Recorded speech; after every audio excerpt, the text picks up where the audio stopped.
Boa noite, pessoal. Meu nome é Rafael, sou advogado criminalista e terminando nossa aula sobre crimes comissivos e crimes omissivos, vamos falar dos crimes omissivos. Temos duas espécies: os crimes omissivos próprios, também conhecidos como puros, e os crimes omissivos impróprios, também conhecidos como impuros ou comissivos por omissão. Regra geral dessas duas espécies que se aplica a qualquer crime omissivo: a conduta do agente se exterioriza através de um não fazer, de uma omissão.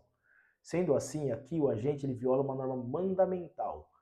Porque, diferente do que ocorre nos crimes comissivos, onde a norma pede para que o agente não faça alguma coisa, ele vai e faz, ou seja, ele viola uma norma proibitiva através da ação, aqui nos crimes omissivos, a norma pede para que o agente faça alguma coisa e ele não faz.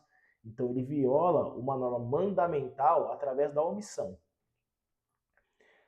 Isso se aplica a qualquer crime omissivo. Agora vamos para as características de cada um. Os crimes omissivos próprios, também conhecidos como puros. Aqui o importante é esclarecer que o agente ele não responde pelo resultado naturalístico, ele responde simplesmente pelo crime de omissão. O simples se omitir já consuma o crime, independente do resultado naturalístico. Vou ler aqui o artigo para vocês. Omissão de socorro. Artigo 135. Deixar de prestar assistência quando possível fazê-lo sem o risco pessoal.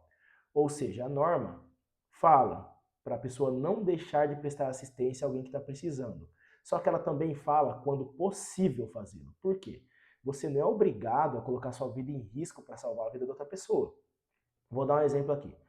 João está passando numa rua deserta e só tem Maria na frente dele. Tem um rio do lado. Maria cai no rio. João não sabe nadar. Não tem nada ali que ele possa utilizar para ajudar Maria. Ele não é obrigado a pular no rio e morrer junto com ela.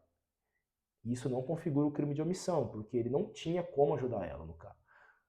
Porém, se João está passando na rua e Maria cai dentro do rio, João não sabe nadar, mas tem ali do lado uma boia, ou ele tem um celular na mão que ele pode chamar ajuda, e ele simplesmente se omite, ele deixa quieto, aí ele responde pelo crime de omissão. Observação. Ele responde pelo crime de omissão. Aí já consumou o crime dele. A partir do momento que ele se omitiu, que ele não ajudou ela, podendo ajudar. Porém, o resultado, o que vai acontecer com Maria, o que vai ser o resultado naturalístico da queda dela na água, se ela vai morrer, se ela vai ter lesões, esse resultado não se aplica a João. Ele não responde pelo resultado naturalístico. Por que ele não responde por esse resultado? Porque ele não tem o dever de garantidor, como a gente vai ver nos crimes omissivos impróprios, que tem a figura do garantidor. Aí muda as coisas. Então, resumindo, nos crimes omissivos próprios ou puros, o agente não responde pelo resultado naturalístico, porque ele não é garantidor, ele não possui o dever de garantia, de garantir que aquele resultado não ocorra. Ele simplesmente se omite. Então, as características dos crimes omissivos próprios. A lei prevê a omissão, ou seja, é uma norma mandamental, diferente dos crimes comissivos, onde a norma é proibitiva. Segunda observação, há um dever geral, pois o crime de se omitir, né, artigo 135, esse dever geral é porque esse artigo se aplica a qualquer pessoa. Como a pessoa não responde pelo resultado naturalístico, qualquer pessoa que estivesse passando ali no lugar de João, por exemplo, iria responder pelo crime de omissão de socorro. Não vai responder por mais nenhum outro tipo penal, simplesmente por ter se omitido. Por isso que é um dever geral. O dever geral, podemos ver de duas formas, né? É o dever geral de qualquer cidadão ajudar o outro, igual a norma está pedindo para fazer isso. E a partir do momento que esse cidadão ele não faz, ele se omite, aí ele incorre no crime de omissão de socorro, que isso se aplicaria a qualquer cidadão também. E por fim, não há necessidade do resultado naturalístico, porque não se aplica ao agente. Esse é o crime de omissão de socorro, esse é o crime omissivo próprio ou puro também conhecido. Agora vamos para os crimes omissivos impróprios. Aqui muda bastante as coisas. Nos crimes omissivos impróprios, temos a figura do garantidor. Nos crimes omissivos impróprios, existe a figura do garantidor. A pessoa que tem a responsabilidade de evitar o resultado, como veremos no artigo 13, parágrafo 2º do Código Penal. O artigo 13 traz o seguinte no parágrafo 2º. Relevância da omissão. A omissão é penalmente relevante quando o omitente devia e podia agir para evitar o resultado. O dever de agir incumbe a quem? Vamos ver aqui que ele vai elencar as hipóteses em que a pessoa se configura na posição de garante.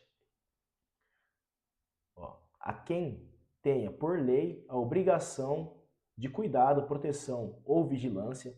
Aqui se aplica ao policial, ao bombeiro, à mãe, ao pai, que tem o dever por lei, que a lei põe ali aquele dever, que tem de cuidado e vigilância da pessoa.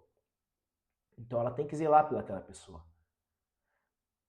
Aqui, a linha B traz a pessoa que de outra forma assumiu a responsabilidade de impedir o resultado. Por exemplo, uma babá, um cuidador, um salva-vidas, assumiu a responsabilidade de evitar o resultado ruim, por exemplo, com o bebê, de evitar o resultado com o idoso, com o doente.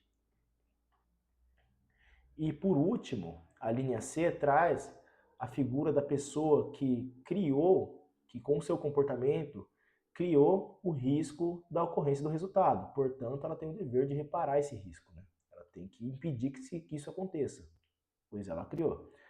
Coloquei as observações aqui. Nesse sentido, a pessoa que se omite, nos termos do artigo 13, parágrafo 2º do Código Penal, deixa eu enquadrar aqui, 13, parágrafo 2º do Código Penal, responde pelo resultado naturalístico. Sendo assim, diferente dos crimes próprios, dos homicídios próprios, onde a pessoa não responde pelo resultado naturalístico, porque ela não tem a condição de garante, aqui, como a pessoa ela é garantidora, ela tem o dever de garantir que não ocorra o resultado, ela responde pelo resultado naturalístico.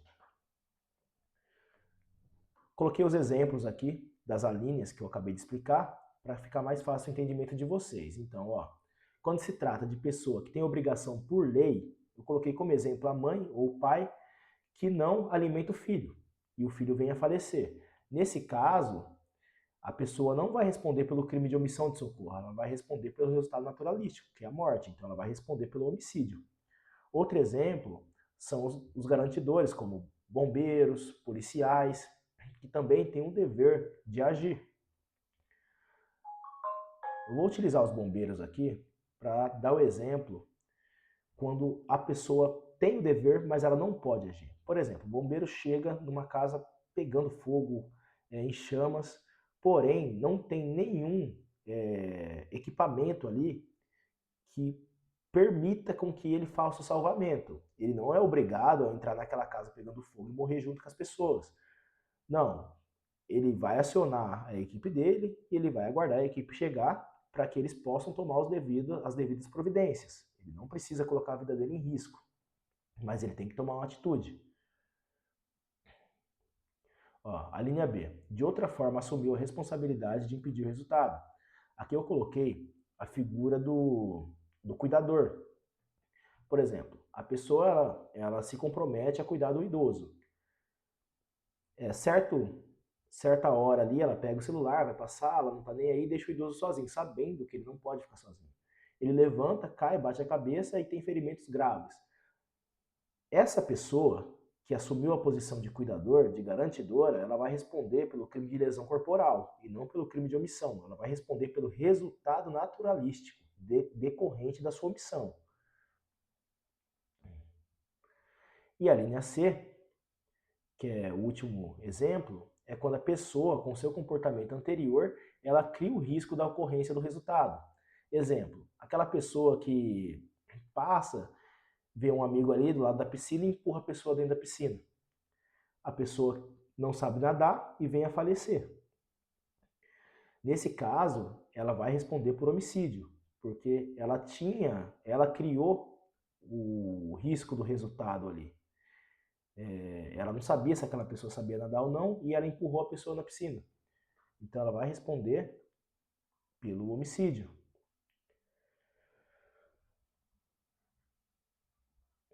Aí o homicídio, provavelmente, né, vai responder pelo homicídio, provavelmente é homicídio culposo, viu, gente? Quando não tinha intenção de matar. A não ser que a intenção dele fosse matar. Aí seria homicídio doloso. Características da omissão imprópria. Precisa do resultado naturalístico. O agente responde pelo resultado decorrente da sua omissão.